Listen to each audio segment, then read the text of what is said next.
Effortless Qigong. I wanted to go live this morning to sort of check in, um, share some updates on the channel, and kind of updates from me. I wanted to share some of my experience because maybe some of the things I'm going through you can relate to, and maybe hearing someone else share these ideas, talk about them, could be of value to you. So yeah, first things first, on my end, I guess my life has been a little more chaotic than I had hoped this summer, which has caused a lot of challenge and some stressful moments as I've been navigating both my internal and external landscape. So I haven't put out as many routines as I would have liked. I was very productive in the beginning of the summer with filming routines. And then of course, if you guys know me by now, you know that I travel for work and that I can spend time away from being able to really film routines currently. So that's always tough. It's tough not being able to produce the content I want to produce, and prioritizing that with everything else.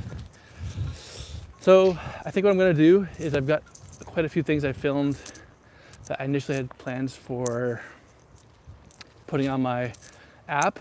I'm just going to repurpose them and start putting them on YouTube.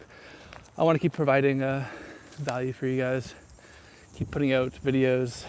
So I'm going to do that because I think, I really want to get people into the app. I want to build that up, but first and foremost, it's about teaching Qigong and sharing the practice. So I'm just going to kind of recognize where I am and focus on just sharing the value I can with people. So that's update really with the channel. More videos coming soon. I'm going to repurpose those videos. And because they were intended to be premium videos, I'm hoping you guys like them. I'm going to find a seat here. And we're going to dive into self-compassion.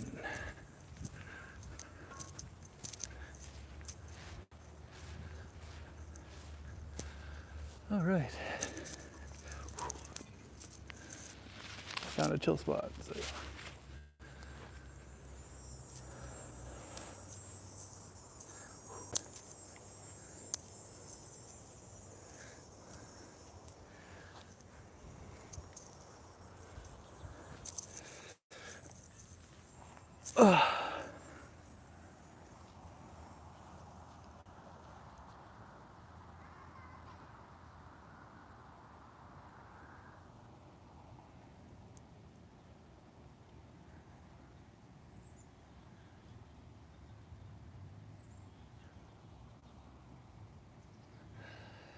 Okay, so basically the last little bit, I feel like I've been pretty hard on myself, been kind of stressed out because I feel like I want to be putting up more routines, and I also just want to be excelling more in a lot of areas of my life that I feel like I'm not excelling in. And so I feel like my Qigong practice is evolving, and I'm really happy with that. I'm continuing to deepen that practice. I feel like I expect more of myself lately.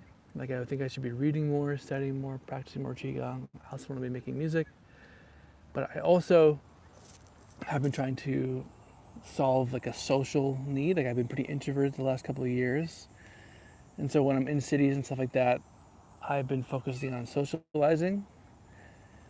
And so that's kind of been my goal since I've been here. And I'm realizing I kind of like don't have my tripod right now. I won't be taking my camera with me when I go to plant trees. But I think that's okay. I think I will reuse this content I have already filmed, and I will share that with you guys, and that'll be great.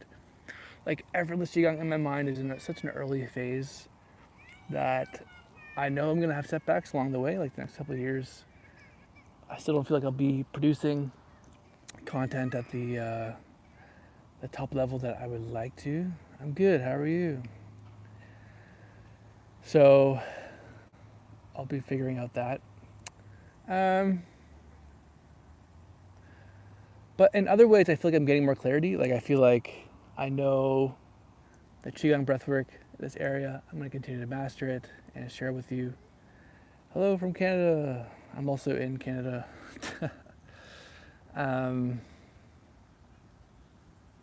Yeah, so I'm going to continue to put out routines. I'm going to continue to make music and enjoy my life. Yeah,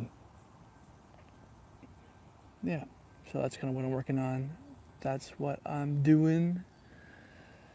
Yeah, so I've dive into self-compassion. I notice like when I'm in the city and I'm working on my social skills, because as a Qigong teacher, as you may have guessed, I'm an introverted person. I like to kind of be alone, work on myself, which is great. It's good to spend time by myself because I've got a pretty rich inner life. But I also feel like over the years, as well as with my work, I haven't been able to socialize that much. And so I'm in a city, I like to socialize. But I don't know if you've noticed this, it's surprisingly challenging to socialize with other people in cities. Like there's tons of people around, but I feel also more lonely when I'm in a city than I do when I'm in a bush camp with like 10 people, right? You're in a small group. But you also get to know those people every day. But when you're in a city, it's like you can be alone in a group, you know what I mean? And so there's a whole other skill set there that I need to invest in and work on, which is going up to people, talking to people, introducing yourself, socializing, and that's scary. And I've done pretty good this last couple of weeks I've been in the city, but other times like I'll go out to talk and I just like kind of won't talk to people. I'll just sit there, observe the crowds. I think part of it is that I'm pretty sensitive to like sounds and stuff. So if I'm out at night and there's a big crowd, it can be tough for me to even like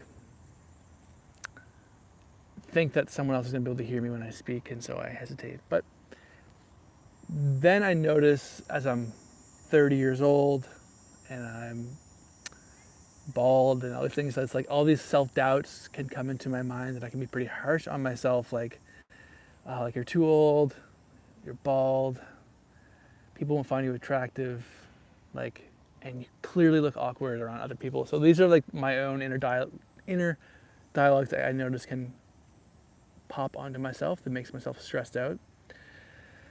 And then, of course, you know, as someone who practices mindfulness and Qigong and self-compassion, it's important that I take those times that are really painful and challenging for me and I observe them mindfully and I practice that self-compassion. And then I keep going, right? Because you're not going to like, you know, there is a loneliness epidemic in the world. People, especially young men like me, you know, we struggle with socializing. And as you get older, it does get harder to socialize because people are working, you know, they're busy, they're doing all these things. But that being said, there are social opportunities. You have to just get out there. And so I've been pretty harsh to myself the last little while over all kinds of things in my life. But I'm waking up today with this idea that I'm going to be kinder to myself while still pursuing and growing. Okay? It's not like I'm going to be kind to myself and be more compassionate to myself and give up on my goals, which sometimes can be the right thing to do. But actually, I'm going to be kind to myself, compassionate to myself, and continue to grow and mature and you know, pursue the goals that I have. Because like I could list all the things I'm not happy with in my life. Like I wish my Qigong channel had more subscribers. I wish I was putting out more Qigong routines. I wish I was, you know, a better musician, making more music. I wish I had more connections. I wish I was teaching more in-person classes. I wish I had more money. Like there's all these issues and things I can list in my life that I'm not happy with. But, you know, falling into a victim mindset, being hard on myself, you know, telling myself that I'm a mess up, that I'm bad, that I'll never succeed. Like I can fall into those thought loops and those thoughts. And I think that's okay, because one of the things I've learned or discovered about self-compassion and growth with ourselves is like at any point in time, you can drop that and be kinder to yourself and still go about improving your life. Like the way we talk to ourselves in our minds and the way I talk to myself in my mind sometimes, like I would never talk to another human being like that. And it's like, but it's sneaky because your mind will do this thing where you think your reality is just like closing in on you, that life's really hard, really painful and dark, and that life is really mean. But actually what's happening is that your inner dialogue is mean. Like you're actually being mean to yourself, and that the set of facts that you have about your success or your money or your looks or your age or all these things are actually, like, you could interpret that completely differently. Like it doesn't have to be this dark doom and gloom and challenging thing, right? You can soften that. You could be like, okay, like, do I know my life history? Do I know where I came from? Do I know all the challenges I've overcome in my life? I do. And therefore I can actually accept where I am and be curious and open about it and pursue growth from this point forward. Because reality is true. It's non-negotiable. It's here. So you might as well be kind to yourself. Time for me to go, guys. See you in the next video. Peace.